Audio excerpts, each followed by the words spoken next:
Friends, you are the hope of this generation. You are the lawyers of this generation. When history is being written, your name will be among the lawyers that were present in 2025 when everything is going south. So we are already having the responsibility and the burden on our shoulders. I want to tell you, friends, that it is not enough for you lawyers to protect your contracts. It is not enough for you to represent banks and big businesses while you're ignoring the political prisoners. Some lawyers say they are neutral. They say the law is not political. But the law has always been political.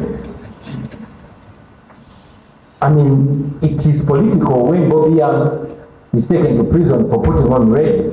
It is political when Justice Chisache runs to exile just because she ruled against the regime. So lawyers must pick a side because justice in itself is political. And in a time of injustice, neutrality is complicity.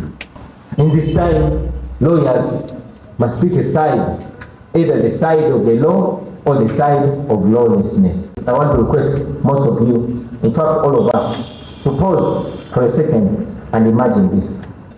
The private chambers of the Attorney General, Kibiwa Kiwanuka, the man who presented the UPDF Amendment Act of 2025 to drag civilians back to military courts.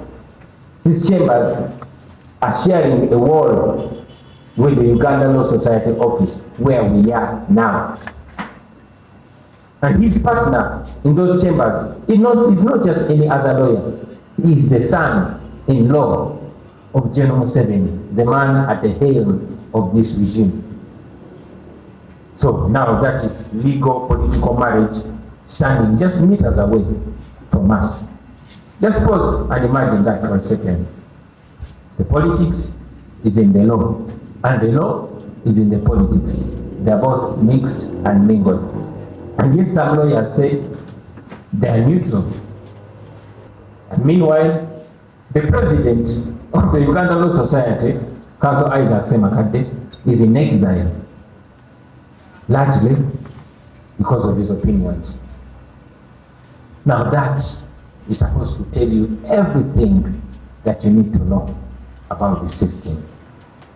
That even the society that is meant to defend lawyers cannot defend itself. And by the way, friends, don't get me wrong.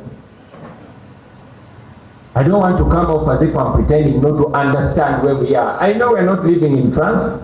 I know we're living in Uganda under General Museveni. So, I understand. Don't get me wrong. I understand the complexities of legal practice and a dictatorship. I know that every lawyer here knows about the fate of the former Chief Justice of Uganda, Ben Kiwanuka. I know that all lawyers in Uganda know that he was picked from his chambers and he has never been seen again up to the present day. So I can imagine the fear in the activist lawyers as they go about their work under this dictatorship. But again, friends, we must face it, because we cannot just resign to fate as if there's nothing that we can do about it. There's definitely something that we can do about it. If anything, it calls for us to be even more bold and more determined and face it with even more courage. Because if lawyers don't speak up, then who will speak up against lawlessness?